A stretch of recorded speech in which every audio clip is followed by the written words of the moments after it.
Hey everyone, we are the Quantum Mystics, and you are back with us on Quantum Mystic Podcast.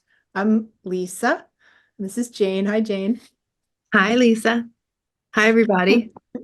And we are here again today to talk about, quantum mystic stuff. And today's the eclipse. Today's the day we're recording this.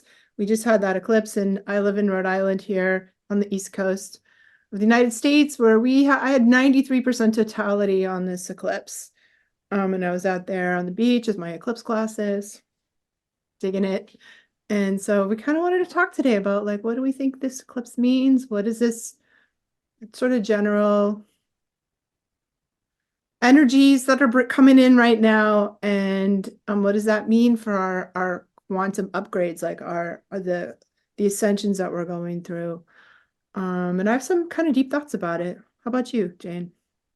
Yeah, I feel like, you and I both probably dabbling in astrology and are interested and probably our whole lives have had some form of interest and following, but neither of us, we wouldn't call ourselves astrologers or No way. astrologer. And I leave that to the professionals, but I certainly know that the work that we do just in any sort of psychic form, energy form, consciousness form, it always translates to nature. And so, and nature is the cosmic nature, the universal nature. And so we can see a lot of themes that can be translated into the work that we do just by noticing. And I've listened to a few things and pulled some information for sure about this one in particular. And I don't know about you, but I'm exhausted. It got me. Yeah, me too. The whole week leading up to this one, I was so tired and sort of ill actually, and fevery, and I couldn't really work. But I feel like 2 weeks ago there was that lunar eclipse, and that one to me felt like very emotional. Like a lot of uh, deep emotions were sort of dredging up to, like we were all coughing them up and releasing like really old lineage stuff, really old belief systems, and all the feelings that went with it. So I felt sort of emptied out, like scooped out, kind of emptied out. And this eclipse felt to me like kind of like that space between sort of felt like getting on the launching pad, and this feels like the launch. So Mhm. I my sense about it is that I almost felt like stepping through a portal or stepping through a gateway into a different dimension of my life, which is where I become I don't want to say bored because that's not the right word, but kind of like detached from my sort of 3D life, and the things that I've been doing in my life that have really nourished me and fed me up until now. And I just am very so much more interested in the new projects that I'm doing that are more sort of quantum, like this podcast and the mystery school that we're going to be starting pretty soon. And um yeah, so it feels like a pretty massive shift to me. That's how I'm experiencing it. I love that. Yeah, I think then, and that's in alignment with what everybody says this energy is meant to be used for. It's not exactly like the manifestation energy, it's the time of, sitting and reflecting and going really inward and like self-examination. And, you know, in the US, there's it basically is casting a giant shadow over the US. And so, you can look at what indigenous cultures would even say about the eclipse. And this was a time where the shadows of the whole collective, the whole culture would come up. You see that in government. You see that everywhere right now. You see that you don't turn on the news and you can see the shadows are being exposed. But when you look at that like on a micro level, it's this really great opportunity to consciously make those shifts. And so you're not actually doing the action right now. We're in the window of like, oh, this is the direction that I actually want to be going in, and this feels really good. Um, to sort of prepare for a new cycle. And that's what this eclipse is really, I guess, beginning the new cycle, right? The sun has been reborn. It came back. It died and came back, and a new cycle begins when this, and so this is now where I think what they say is that we're going to be riding this energy for the next months and up to a year. So it's not like it happens just today on April 8th, 2024. Right. We have time. Yeah. And the time of like, I think it, these shifts happen like cosmically, energetically, and astrologically. I feel like it takes a while to filter down into the human level, to filter down into the like actuality of your life, Mhm. you know. So I feel like the shift is happening in my spiritual level, in my psychic level, in my sort of in my psyche, like my beingness, and that it's still shifting, like it's in process, and that it will take a minute to kind of filter down into my life. That like energy has to sort of drop through all the layers of our being to land kind of in the physicality of Mhm. bodies and what we're actually doing in our physical world. Mhm. Yeah, I absolutely agree with that. Um, I think somebody said something about how when the sun, which is the life giver, right, has actually been blocked, then the veil has thinned. And I Right. don't, interesting. I think that there's, again, in indigenous cultures, that's why they actually go indoors and they hide from they also thought that the sun was actually dying. But, it bring forth again the shadows. And so, um, I think that there's an interesting connection of just that thinning, um, of the information. Maybe we're able to access that new information of the new cycle easier. I don't know. I don't know either. Super.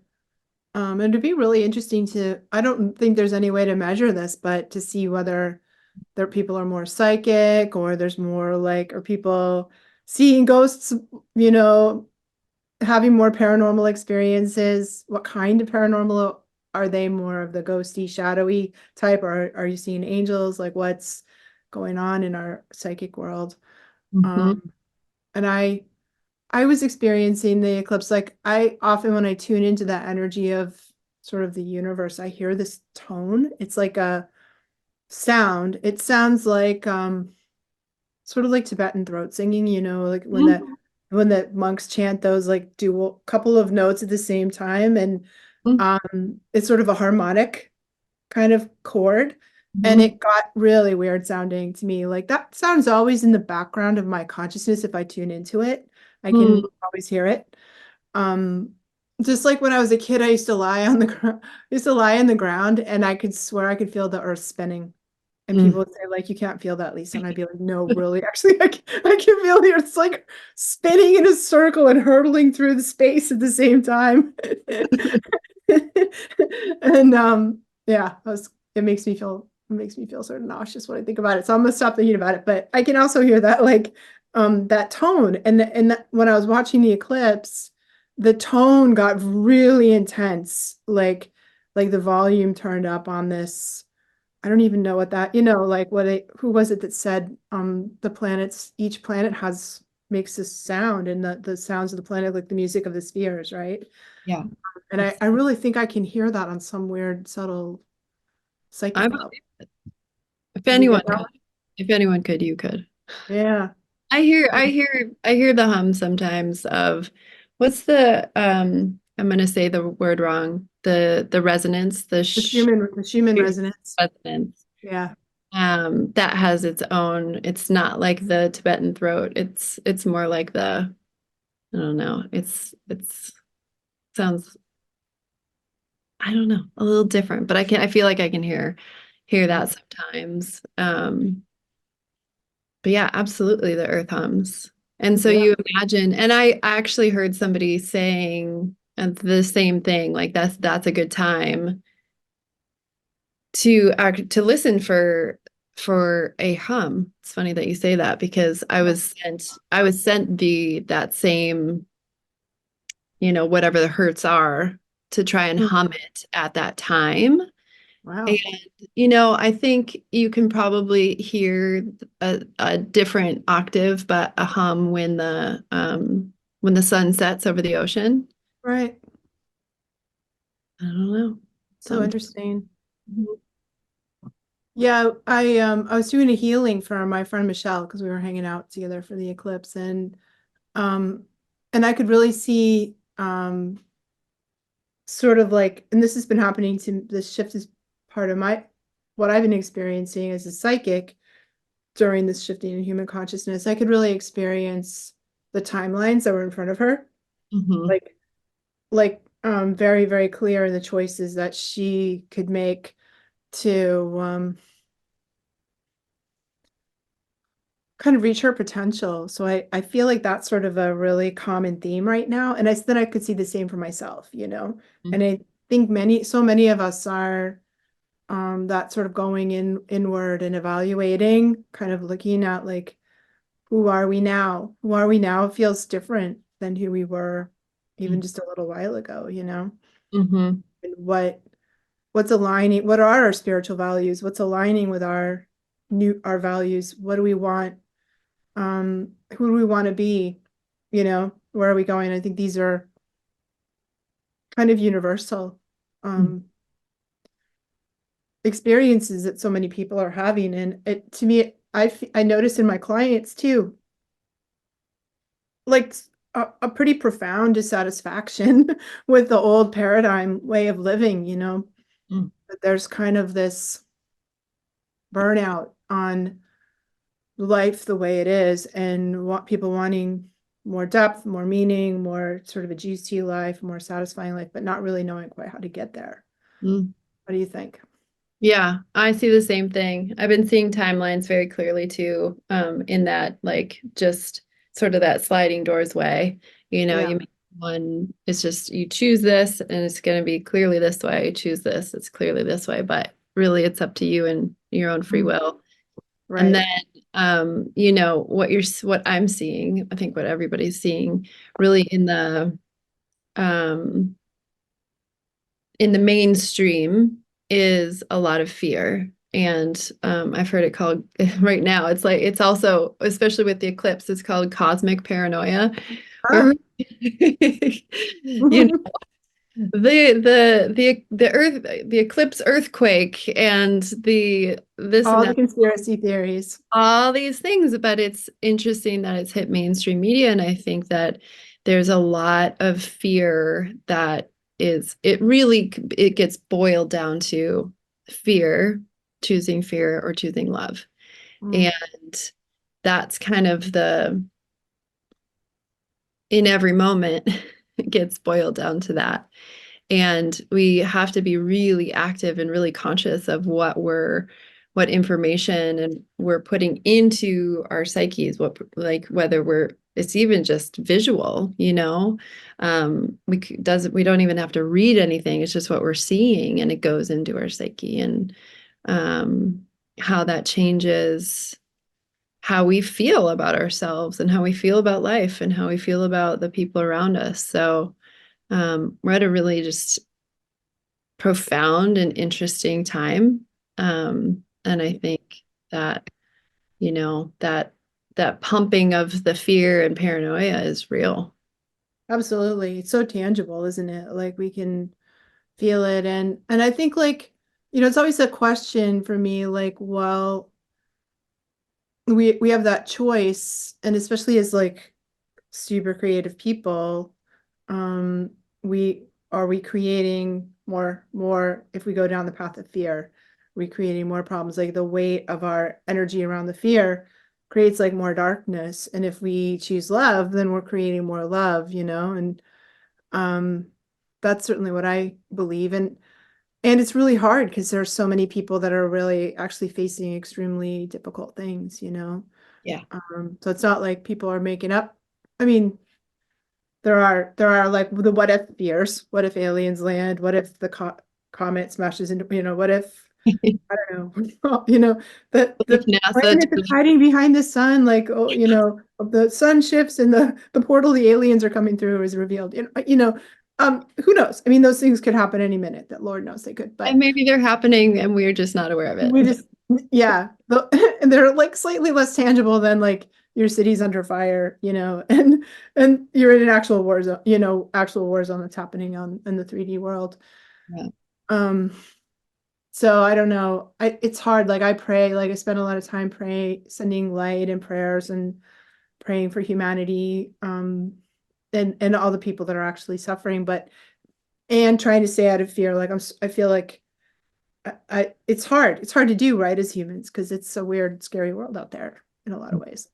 Yeah, it is a very weird and scary world. And I think that that's why, you know, I know that's why I do this work and am so called to teach consciousness and to teach any sort of um, any practical tools for being able um, to feel good in the times of chaos, right? To simply feel okay in times of chaos. Like, I mean, there was a time where I was like, feel ecstatic joy all the time, but you know, let's just try and feel good sometimes. I think is like pretty base. And really that's, you know, sort of changes subject, not changes the subject is why we're doing a mystery school, right? That's teaching, it's really about teaching people their own spiritual nature and working with the universe and working with unconditional love and being able to learn forgiveness and really understand their own transformative nature rather than, you know, living in fear, which is really living in fear of death, right? Death is inevitable. Right. I I say that and I kind of laugh because my grandfather he swore up and down he was not going to die. He's like Really? I'm going to be the exception because he was so terrified. He's like it's not going to happen. Wow. The exception of the rule. You know, and he lived till he was 96 and he was so healthy. But it's sort of funny because, well, guess what? We're all gonna die. Um, but not to not have that fear, right? And so anyway, just talking, just again, change your subject, not change your subject. It's like it's I love all, that. yeah, it's It's all wrapped up. important. I think the practical side of things, right? And that's what we're looking forward to teaching in the mystery school. And you know, it takes some knowing, it takes some work actually, and some knowledge and some practices and some support community to keep our consciousness in a high state when we're surrounded by so much crazy shenanigans all over the place. And you know, that's those techniques, those practices, the spiritual practices, the emotional clearing, like how do we keep our emotions clear? How do we keep our nervous system calm, right? And like regulated and our emotions regulated, and how do we meditate and sort of shift up. And I know as soon as I stop doing those things, I go from feeling like I'm surfing the crest of the wave to feeling like I'm going down. You know, I'm dog paddling just to stay, Yeah. you know, on the planet kind of.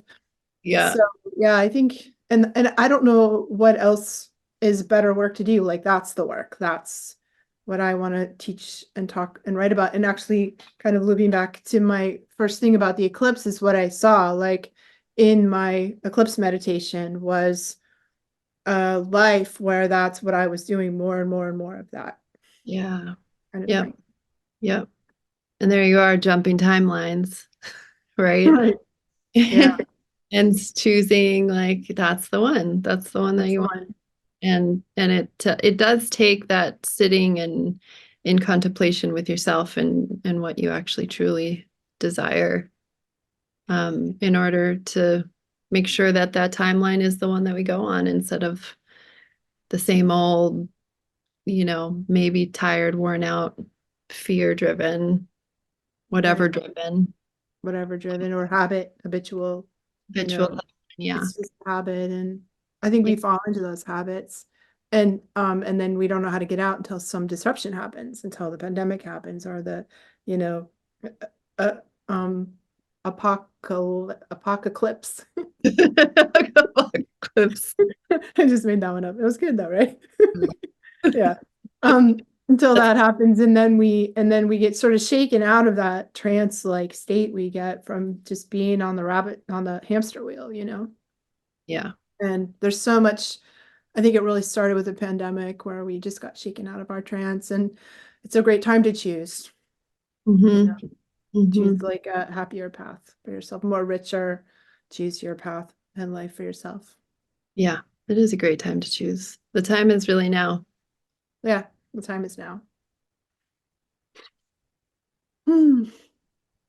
Anything else you want to say to wrap that one up, or how are we feeling about Eclipse? Um, I feel Eclipse. I feel like, it's a fiery time. It's just with that, it's a good reminder to again not drop into the fear and to just sing and dance and stay in the joy.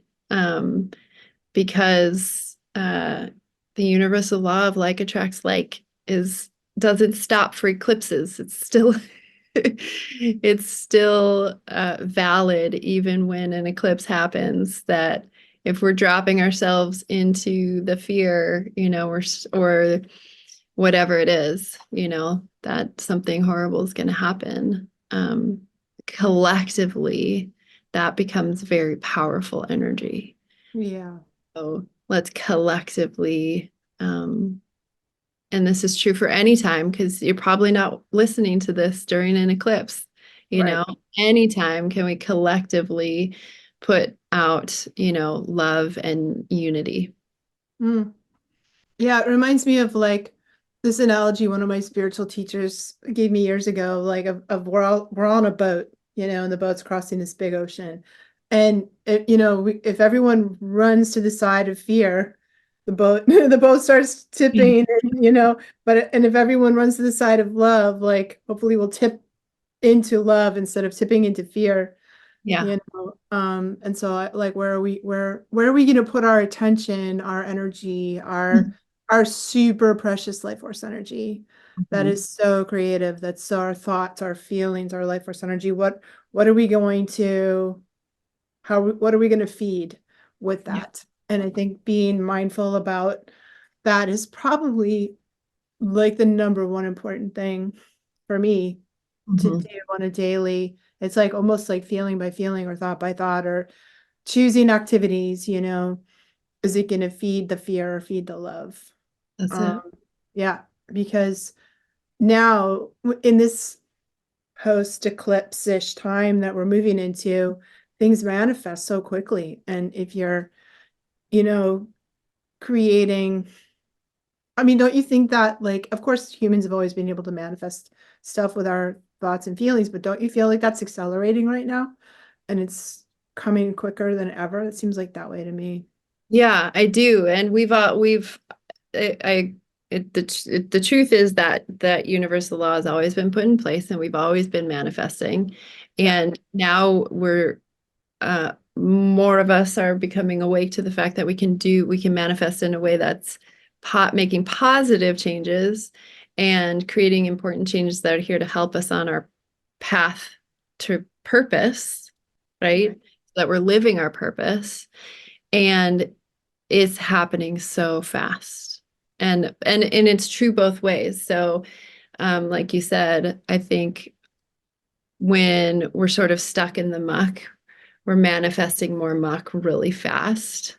I Yeah. think, maybe the space-time continuum really has sped up and manifestation is happening faster. I haven't Yeah. figured it out yet. Why? I don't know why. It's Maybe it's all part of happening. the evolution of humanity. Like as we evolve and ascend, the Yeah. quicker, the higher we ascend and the more conscious we become as, humans, the faster. And that's like what the ascended masters used to do that look like miracles, right? Like turn water into wine or do this, like all the miracles, like every ascended masters been able to do miracles. Maybe you do the vibhuti out of your palm like Sai Baba did, right? But all of those are just the super speeding up. You think it and it happens, you know. So I think as we get there, as we evolve, and it's why we don't get there until we've learned how to control our thoughts and feelings. 'Cause That's that a would- really good point. Yeah. No, I 100% agree with that. Yeah. Sure. Well, what if there were dragons on this eclipse season that like running through? You know, never mind aliens coming through out of the sun. I don't know, whatever. But oops, I didn't mean to think about dragons, aliens, and dragons. There they are. Oops. Sorry, everybody. Sorry, Oops. humanity. Yep. Sorry about that. So, I think we have to really be like in control. And I don't know, I'm sometimes there, sometimes not. Well, It's my aspiration to be there more and more, absolutely. It's mine too. And the caveat to all of that is any changes that happen always need to happen, and even if we like kind of mess up with what the direction we want to be going in, we're not really messing up because we're still on our path. Right. We're learning from everything. Yeah. Yeah. Good thoughts for the day. Good. Awesome. Well, thank you so much again for the conversation, Jane. It's always so fun to talk about these things. And thank you all for joining us in the conversation. Definitely leave your comments down there so we can see what you think. I know you want to hit that subscribe button so you don't miss anything that we're talking about. And feel free to share it if you like it, and comment, and we'll see you again real soon. Thanks, everybody. Thanks. Bye. Bye.